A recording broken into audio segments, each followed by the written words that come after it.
Epidemiologi Dialog.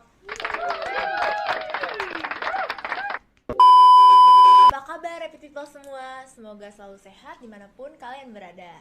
Amin. Nah, di podcast kali ini kita bakal bahas suatu hal yang insya Allah bermanfaat nih buat Epic People yang lagi dengerin.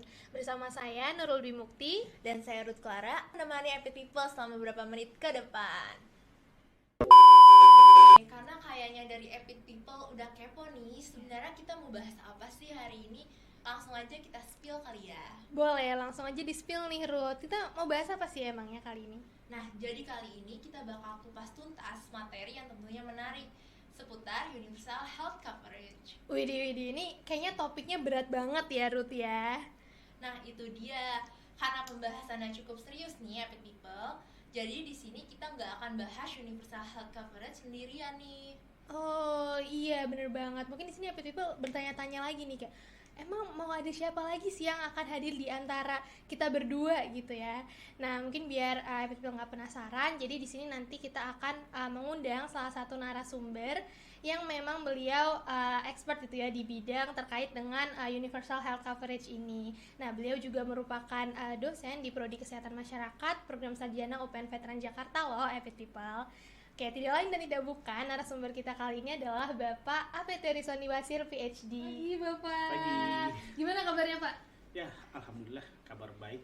Udah sesibuk apa nih, Pak, di semester 5 ini gitu? Waduh, di semester 5 ini, ya ini semester ganjil ya. Iya. Jadi yang kita ajar itu ya ada semester 5, ada semester 3, terus habis itu ngambil juga membimbing skripsi. Wah. Dan kebetulan juga di semester ini saya mendapatkan kesempatan untuk mengajar dan membimbing di Prodi Farmasi. Oh, Prodi Ya, Farmasi UPN. UPN, ya, UPN Veteran Jakarta. Ya. Lumayan hektik ya, Pak, berarti di tahun ini. Hektik banget, ya. Terus sekarang menjadi pembicara juga nih di podcast kita hari ini. Ya, alhamdulillah, makasih udah Ya. di-invite ya. Ya, terima kasih kembali Bapak karena Ya. udah bersedia juga nih untuk sharing-sharing ilmu ke kita, Pak. Ya. Semoga nanti apa yang disampaikan oleh Pak Rizwandi, apa yang kita bahas di sini bisa bermanfaat nih buat Epic People yang lagi mendengarkan gitu. Amin. Wah, tanpa berlama-lama lagi, langsung aja kali ya kita masuk ke topik bahasan kita. Karena saya dan juga Langsung aja. Epic People udah penasaran banget nih mengenai Universal Health Coverage. Oke, disimak ya. Ini yang pertama, masih banyak nih Pak Epic People atau teman-teman lain yang lagi dengerin di rumah yang masih awam gitu dengan istilah Universal Health Coverage itu sendiri. Mungkin kita di sini mulai ulik dari konsep Universal Health Coverage itu dulu kali ya Pak. Ya. Yang mau saya tanyakan pertama adalah sebenarnya Universal Health Coverage itu apa sih Pak secara garis besarnya gitu? Oke. Jadi Universal Health Coverage itu adalah merupakan program yang dibuat oleh World Health Organization. Oke, Biasa kita WHO. kenal dengan istilah WHO, ya benar. Nah, dulunya akses pelayanan kesehatan itu terbatas. Oke. Orang ketika ingin mengakses pelayanan kesehatan kadang tidak tersedia. Nah, ketika tersedia ternyata biayanya mahal sekali. Nah, jadi tidak semua orang itu bisa mendapatkan pelayanan kesehatan secara universal. Oke. Ya. Sehingga karena dengan permasalahan itu WHO mencoba membuat sebuah program yang namanya Universal Health Coverage yang mampu mengakomodir semua itu. Nah, sehingga yang pencetusnya itu di tahun 2015. Mungkin ya 2015 itu ada istilah Millennium Development Goals. Yeah. Nah, di MDGs. dulunya MDGs, sekarang menjadi Sustainable Development Goals. Nah, SDGs. di tahun 2015. Nah, itu pertama kali. Nah, bagaimana WHO mencoba agar seluruh negara mau mengimplementasikan Universal Health Coverage, yaitu dengan memasukkannya ke dalam program Sustainable Development Goals. Nah, jadi di tahun 2015 akhirnya dimasukkan. Nah, ketika itu WHO ditanya indikator untuk mengukur UHC itu apa. Nah, akhirnya ditetapkan. Karena dari persoalan itu ditetapkan bahwa definisi Universal Health Coverage itu adalah suatu keadaan di mana populasi dalam suatu negara itu bisa mengakses pelayanan kesehatan tanpa kesulitan dalam pembayaran. Oh, oke. Ya, jadi indikatornya apa aja? Indikatornya ada 3. Pertama adalah populasi. Jadi sudah berapa besar sih populasi yang bisa mengakses pelayanan kesehatan? Itu melalui apa? Dilihat dari apa? Dari berapa banyak asuransi kesehatan. Sudah berapa populasi yang mendapatkan asuransi kesehatan? Seperti itu. Nah, yang kedua adalah seberapa besar pelayanan kesehatan yang sudah disediakan. Jadi dilihat dari 3 aspek. Ini yang kedua, pelayanan kesehatan apa saja yang disediakan. Ya, yang ketiga adalah financial protection. Jadi sudah berapa besar orang yang tidak membayar. Seperti itu. Jadi diukur dari ada istilahnya pembayaran dari kantong masyarakat. Nah, itu pelayanan kesehatan itu sudah tidak boleh lagi ada dari kantong masyarakat. Istilah dari WHO-nya itu kita kenal dengan istilah out of pocket payment. Nah, itu sudah tidak boleh ada lagi. Seluruh pembiayaan itu masuk ke dalam pembiayaan government seharusnya, pemerintah. Jadi kita punya ada 3 jenis pembiayaan kesehatan, yaitu pembiayaan dari government, pembiayaan dari asuransi swasta atau pihak swasta, dan yang ketiga adalah masyarakat. Nah, ini bagaimana kita menurunkan yang masyarakatnya ini. Nah, ketika sudah berada di kategori di bawah 20%, nah itu baru bisa dikatakan telah mencapai universal health coverage. Seperti itu. Oke, berarti tadi mungkin kalau bisa kita simpulkan ke intinya, berarti untuk universal health coverage itu sendiri bertujuan untuk mensejahterakan gitu ya Pak, masyarakat-masyarakat yang memang kekurangan akses ke pelayanan kesehatan, terutama dari segi ekonominya gitu ya Pak ya. Iya, betul. Jadi bagaimana kita mensejahterakan masyarakat dari sisi kesehatannya tanpa memandang status perekonomiannya. Ya. Oke, menarik juga ya ternyata Pak tujuan dari universal coverage ini, dan memang sudah dicanangkan sejak lama juga gitu ya, Epic People. Oke, mungkin ada lagi nih yang mau diulik terkait UHC. Nah, untuk UHC ini targetnya seperti apa sih Pak?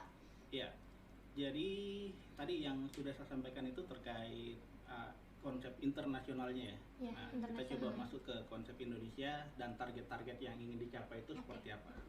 Jadi di Indonesia sendiri itu ya kita punya ini ya, Konstitusi Undang-Undang Dasar 1945.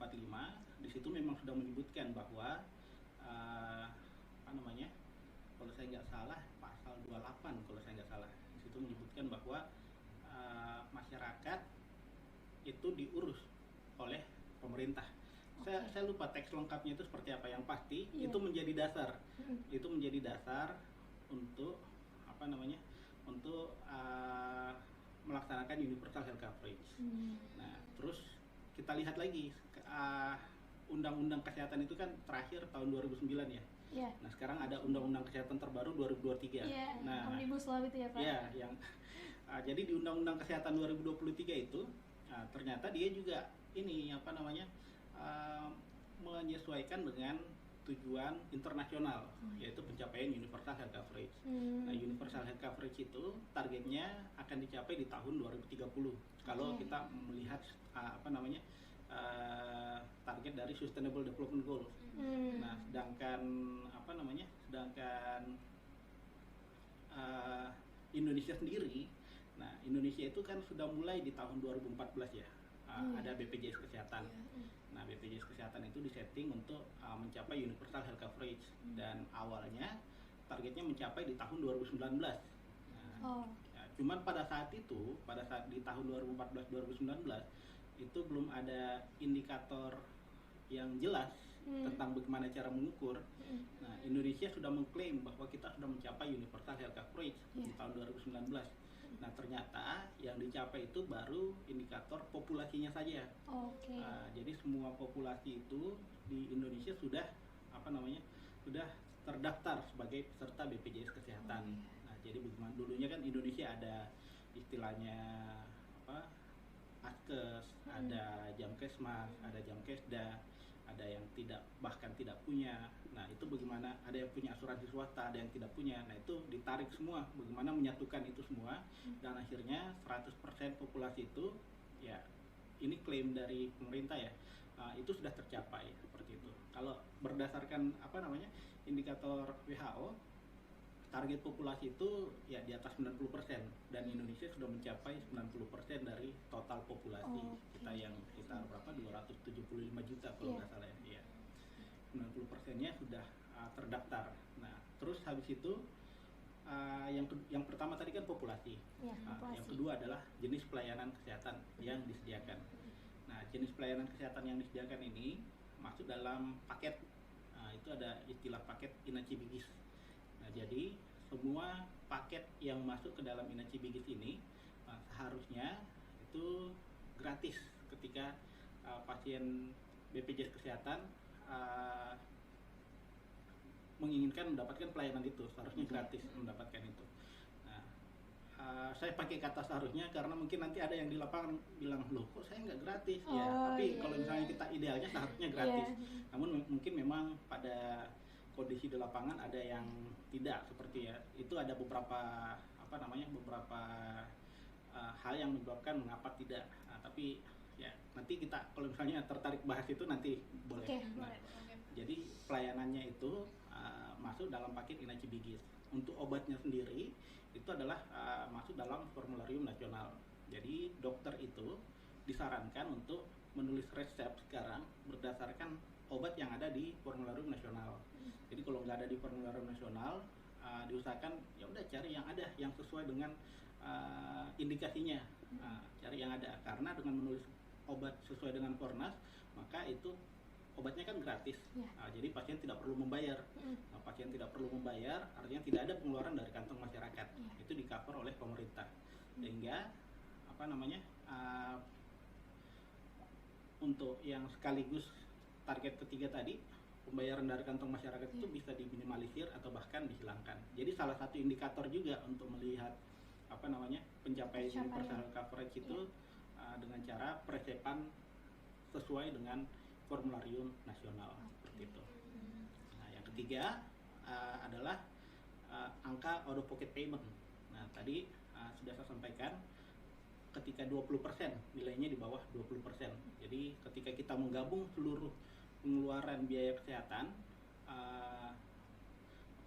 jumlah pengeluaran dari kantong masyarakat dibagi dengan jumlah total pengeluaran kesehatan, apabila di bawah 20% itu berarti sudah mencapai universal health coverage.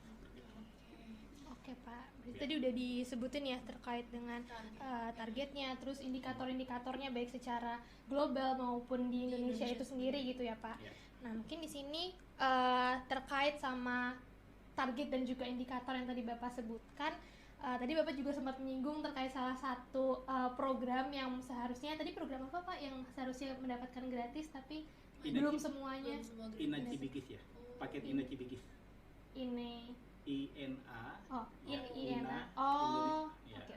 Nah, dari mungkin penasaran juga nih Pak, ingin mengulik lebih lanjut terkait program tersebut ataupun program-program lain yang udah dicanangkan di Indonesia, tapi kita belum tahu nih sejauh mana sih sebenarnya program-program itu, kan pasti berkaitan sama pemerintah gitu ya Pak, dari program-program tersebut. Nah, kira-kira udah sejauh mana sih Pak program-program yang diupayakan oleh pemerintah tersebut yang udah dicanangkan tadi seperti yang Bapak sebutkan diterapkan gitu di Indonesia untuk memenuhi atau mencapai target dari UHJ itu sendiri? Ya, oke.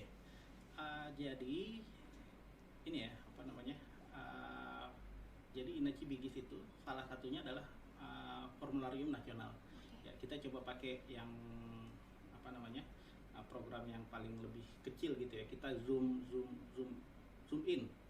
Ya, jadi dari Inaci Bigis ada Fornas. Ya, jadi Fornas itu seperti yang saya sampaikan tadi, bagaimana dokter itu meresepkan berdasarkan daftar obat di Fornas. Nah, cuma yang menjadi masalah saat ini adalah ya masih ada dokter yang tidak menulis sesuai dengan formularium nasional. Itu kenapa? Ya karena ya ada berbagai faktor. Mungkin karena formularium ada dokter yang berpendapat bahwa daftar obat yang ada di Fornas itu tidak lengkap. Ada dokter yang berpendapat bahwa daftar obat yang di situ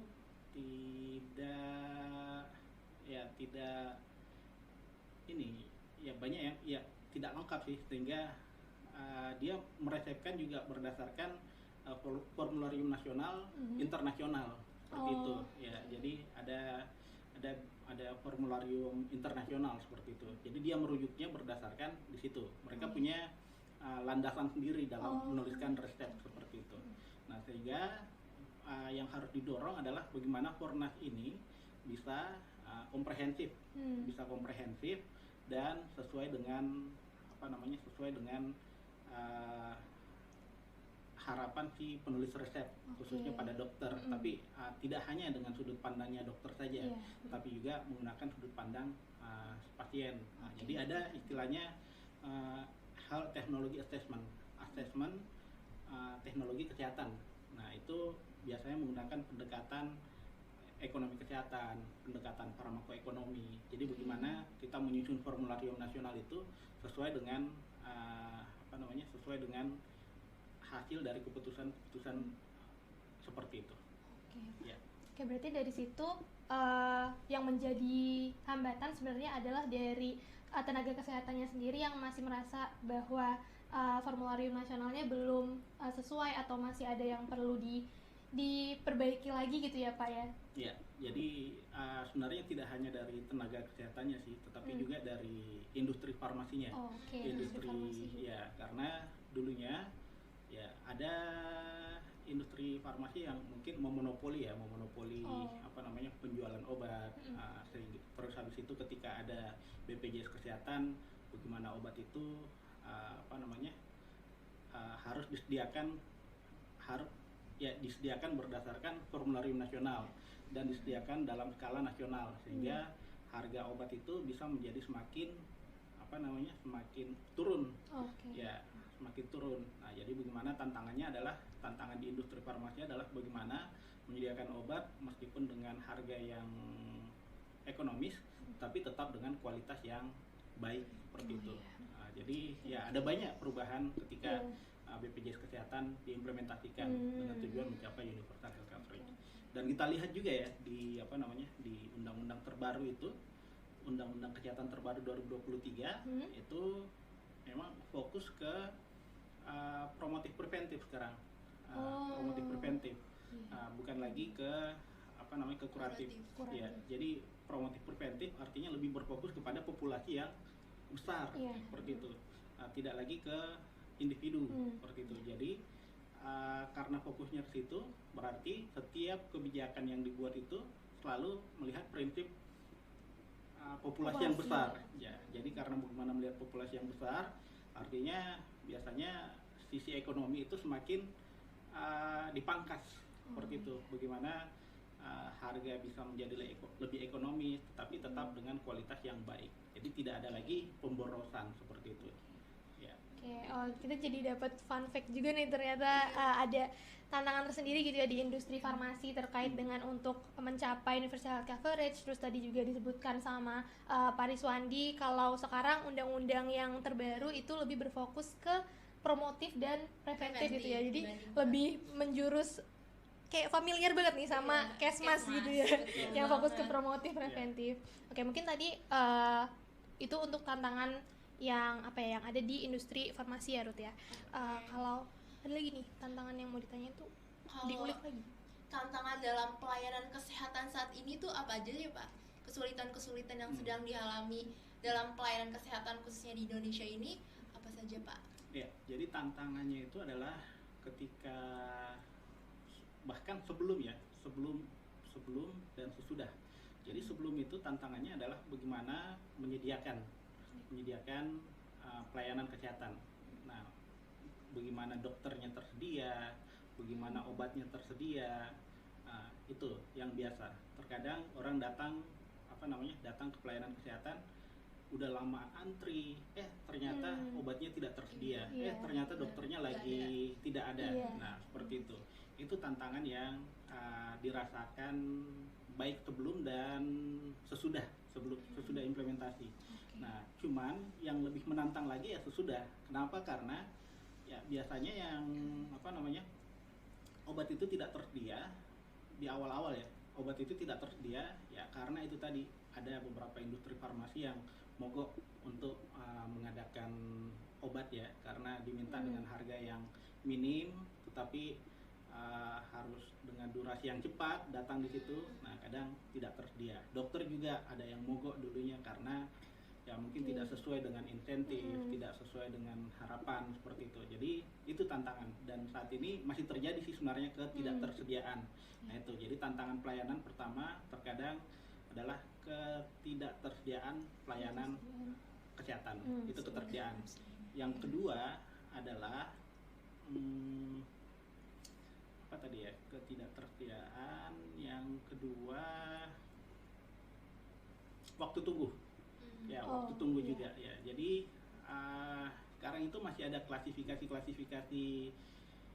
apa namanya, peserta yang datang ke pelayanan kesehatan. Ada peserta BPJS, ada peserta umum. Nah, biasanya yang peserta BPJS paling lama ditangani ya Pak ya. Prosesnya lama sekali. Nah, yang itu juga. Nah, jadi kalau misalnya hal tersebut tetap berlanjut dan bahkan semakin memburuk ketika ada BPJS kesehatan, nah itu bisa mengurangi kualitas dari BPJS kesehatan itu. Bisa membuat orang akhirnya ya udah deh, nggak usah pakai BPJS kesehatan. Nah, akhirnya nggak usah pakai BPJS kesehatan, ya umum, keluar lagi uang dari kantong masyarakat. Akhirnya ya indikatornya nggak tercapai lagi seperti itu, sesuai dengan filosofi dari Universal Health Coverage. Makanya BPJS kesehatan selain tantangannya memang banyak banyak sekali. Ya, itu baru 2 tantangan. Ada banyak sih sebenarnya tantangannya juga terkait data mungkin ya. Data, integrasi data itu kan di setiap daerah berbeda-beda. Terus bagaimana mengintegrasikan ketika coba di BPJS kesehatan coba mengklaim, itu terkadang tidak sesuai dengan kondisi di lapangan. Nah, itu juga dan itu menjadi tugas epidemiolog nanti. Waduh, cukup udah berat nih pundaknya nih, mulai berat nih. Iya. Oke Pak. Banyak banget berarti ya tantangan dalam pelayanan kesehatan, mulai dari tadi ketersediaan sumber dayanya, pelayanan kesehatan, terus tadi data juga yang bermain. Dan itu yang disebutin tadi baru 2 nih sama Pak Rizwandi, ternyata masih banyak lagi yang ngekor gitu ya. Oke, terkait dengan tantangan-tantangan tadi nih Pak yang Bapak sebutkan. Nah, berarti kan di sini sebenarnya Universal Health Coverage itu berhubungan erat gitu ya Pak sama pelayanan kesehatan gitu ya. Nah, untuk tantangan-tantangan tadi kira-kira apa aja sih Pak peran dari Universal Health Coverage itu sendiri, dari program-programnya yang mungkin bisa mengatasi gitu tantangan-tantangan yang ada di pelayanan kesehatan? Ya, jadi sebelum ada Universal Health Coverage kita sudah banyak masalah kesehatan ya. Nah, jadi orang berpikir apakah hadirnya Universal Health Coverage ini malah memperburuk situasi pelayanan kesehatan. Ya, ya sebenarnya tidak ya kalau menurut saya, karena ini juga sudah jadi kalau misalnya kita tarik kembali tentang bagaimana filosofi Universal Health Coverage itu adalah lebih ke arah populasi yang besar. Ya, jadi tidak hanya lagi kuratif, tidak hanya lagi individu, tapi lebih ke populasi yang besar. Dan saya rasa hampir semua negara sudah setuju bahwa kesetaraan itu memang penting. Kesetaraan, equity itu penting, dan hampir di semua konstitusi tiap negara itu menyatakan bahwa semuanya memang harus di-cover oleh negara seperti itu. Jadi Universal Health Coverage ini memang mendukung setiap negara untuk mengimplementasikan konstitusinya. Nah, dan memang kita yang sudah terlena dengan situasi pelayanan kesehatan yang yang sudah lama seperti itu, dan itu kita lihat bahwa situasi yang lama itu ada banyak tata kelola yang tidak berjalan dengan baik, tidak efektif, tidak efisien, ya ada korupsi, itu sangat banyak, cenderung untuk korupsi, cenderung untuk pemborosan. Nah, dengan adanya Universal Health Coverage kita meminimalisir semua itu. Jadi sebenarnya tantangannya adalah tinggal merubah paradigma, merubah kebiasaan yang biasanya kita boros menjadi lebih efisien, yang biasanya langkahnya tidak terukur menjadi efektif dan terukur. Nah, jadi seperti itu. Jadi Universal Health Coverage ini kalau misalnya kita menggunakan kacamata kacamata manajemen ya, manajemen kesehatan, ya ini menjadi program yang semakin terukur. Jadi Oke. ya membantu untuk meminimalisir itu tadi semuanya. Ya. Oke, berarti emang sudah sudah cukup krusial lah ya peran dari Universal Health Coverage ini sendiri untuk mengatasi tantangan-tantangan tadi ya Pak di pelayanan kesehatan gitu. Udah lebih ke sudah mulai mengurangi apa yang sebelumnya mungkin lebih parah gitu ya, tapi sekarang jadi lebih tertata, lebih terintegrasi gitu semenjak ada Universal Health Coverage ini. Oke, mungkin lanjut lagi nih ke pertanyaan selanjutnya. Udah banyak banget nih ya ilmu yang kita dapat pada hari ini. Sekarang kita masuk ke pertanyaan yang terakhir nih, yang berfokus pada mata kuliah kita, yaitu epidemiologi pelayanan kesehatan. Nah, saya ingin bertanya, apa saja sih peran pendidikan dalam penyiapan tenaga ahli epidemiolog untuk mengatasi tantangan pelayanan kesehatan dan mencapai Universal Health Coverage 2030? Boleh bisa jawab, Pak? Oke, berat ya pertanyaannya. Ya, jadi yang sepemahaman saya ya, sekarang itu ada konsil kesehatan, dan di masing-masing konsil itu salah satunya ada, kalau saya nggak salah, ada konsil epidemiologi ya. Nah, dan itu juga di di undang-undang terbaru juga membahas tentang epidemiolog. Nah, peran pendidikan ya. Ya, jadi setiap konsil itu punya standar profesi. Jadi tiap profesi itu punya konsil yang mengatur tentang standar profesinya masing-masing. Ya, saya kasih contoh mungkin ya, di epidemiolog juga ada. 2 minggu yang lalu saya ikut membahas tentang standar profesi dari Promkes, promosi kesehatan. Tapi kita di sini belum punya. Ya, Promkes. Di situ saya ikut lihat, ternyata sekarang udah ada pembahasan standar seperti ini. Ya, jadi kalau kita kaitkan dengan pendidikan, epidemiolog juga ada. Cuma kemarin yang ikut itu, Buapri itu kita secara bersamaan. Ya, yang ikut di situ Buapri ini, saya ikut di Promkes. Ya, jadi terkait peran pendidikan adalah bagaimana ya seluruh stakeholder itu bisa bekerja sama menyusun kurikulum pendidikan yang memang mengarah ke pencegahan sekarang, atau pencegahan dan promotif, tidak lagi ke kuratif seperti itu, lebih ke arah populasi yang besar. Nah, karena di undang-undang kesehatan juga memang sudah mengarah ke situ. Jadi bagaimana kita bisa menyesuaikan kurikulum sesuai dengan standar profesi dan sesuai dengan undang-undang kesehatan yang berlaku. Nah, ini yang menarik sebenarnya. Yang menarik juga buat karena kita ada di forum epidemiolog. Ya, saya mau menyampaikan bahwa apa sih sebenarnya yang menjadi semakin menarik buat para epidemiolog ini dengan adanya Universal Health Coverage. Ya, jadi sebelum ada Universal Health Coverage, data-data kesehatan itu tidak memperhatikan tentang klasifikasi demografinya, usianya, usia, jenis kelamin, tempat tinggal, biasanya tidak ditata seperti itu. Dan ketika ada Universal Health Coverage, itu rata-rata data-data epidemiologi diminta untuk tertata lebih seperti itu, lebih presisi istilahnya. Jadi itu yang yang menjadi peluang bagi para epidemiolog. Nah, ketika nanti diminta bagaimana menata data-data yang ada sekarang, bagaimana mengintegrasikan, bagaimana membuat agar klasifikasinya itu lebih menarik untuk diolah. Ya, jadi di epidemiologi itu kan kita membahas tentang distribusi penyebaran penyakit, membahas tentang faktor risiko. Nah, itu sebelum ada Universal Health Coverage, yaitu biasanya susah karena datanya tidak lengkap. Data yang klasifikasinya itu tidak lengkap, sehingga ketika kita mencoba mencari bagaimana sih distribusi penyakit ini, apa yang menyebabkan di beberapa lokasi itu tidak lengkap data-datanya seperti itu. Sehingga dengan adanya universal health coverage, data-data yang seperti itu nanti akan lebih dibutuhkan. Nah, itu peluangnya. Namun tetap pasti ada tantangan buat epidemiolog. Nah, tantangannya ya karena diminta data-data epidemiologi yang lebih lengkap.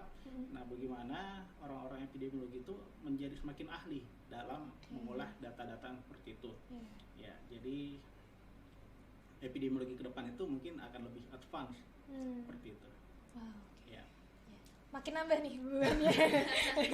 Enggak dong. Justru kita seneng ya di sini ternyata epidemiolog itu masih banyak dibutuhkan juga gitu ya. Dan tadi yang disampaikan Mariswandi mungkin kedepannya akan lebih advance lagi gitu. Oke. Tadi udah disebutkan ternyata peran dari pendidikan itu sendiri dan dari kurikulumnya juga ternyata udah mulai diatur gitu ya Pak, untuk menyesuaikan dari undang-undang yang terbaru yang mana kita fokus ke populasi yang lebih luas gitu ya Pak. Oke. Mungkin itu tadi yang seperti yang disampaikan Rod tadi sudah merupakan pertanyaan yang terakhir dari kekepoan kita terkait dengan universal health coverage. Ini nggak berasa banget nih Pak, ternyata kita udah di akhir segmen dan waktu ternyata cepet banget ya, udah jam berapa ini? udah ternyata udah banyak banget yang kita bahas di sini, dan Happy People juga mungkin sudah mulai bertambah nih Pak pengetahuannya, yang sebelumnya tadi masih awam terkait dengan universal health coverage, ternyata sekarang sudah bisa lebih memahami gitu dan lebih mengenal lagi kalau ternyata ada loh yang namanya universal health coverage yang untuk memang digunakan untuk mensejahterakan kita semua nih, supaya kita bisa mendapatkan akses ke layanan kesehatan yang lebih baik gitu ya Ruth. Oke, mungkin karena kita sudah di akhir banget nih Pak, sudah hampir berakhir. Sebelum closingan, kami ucapkan terima kasih lagi kepada Pak Rizwandi.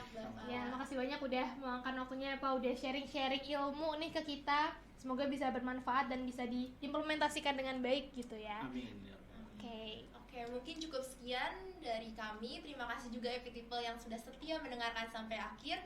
Sampai jumpa di kesempatan berikutnya. Dadah. Terima kasih Bapak. Terima kasih Bapak.